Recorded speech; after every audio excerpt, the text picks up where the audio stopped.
Welcome to World11 News Channel.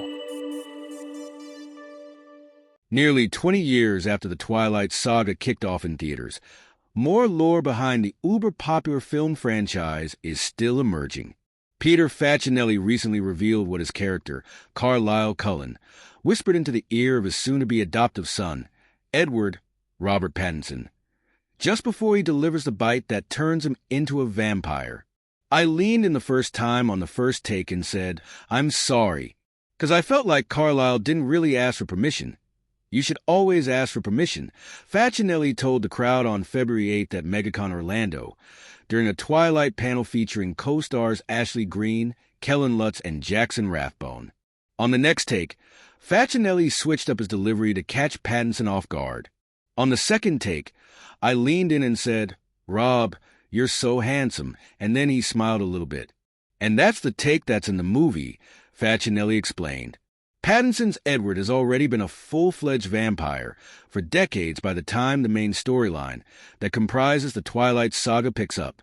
But the first film features a flashback to show how and why the kindly Carlisle makes the drastic decision to turn Edward from human to vampire. Edward was languishing in a hospital bed with a fatal case of the 1918 Spanish flu, and Carlisle transformed Edward into an immortal bloodsucker to save his life. Facinelli played the Cullen clan leader in all 5 films in the Twilight franchise.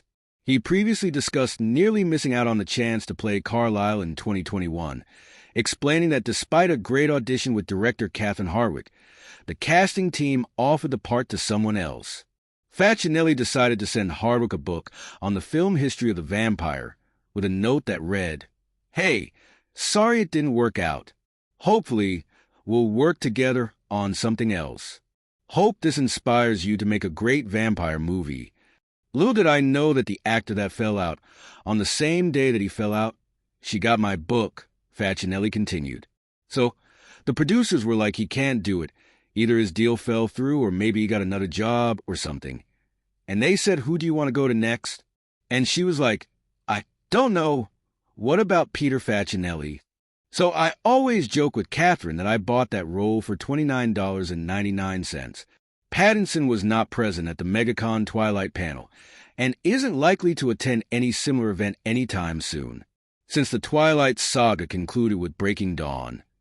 Part 2 in 2012, Pattinson has made his aversion to the series well known. I love that people keep telling me, "Man, Twilight ruined the vampire genre," he said in an interview last month. Are you still stuck on that S? How can you be sad about something that happened almost 20 years ago? It's crazy.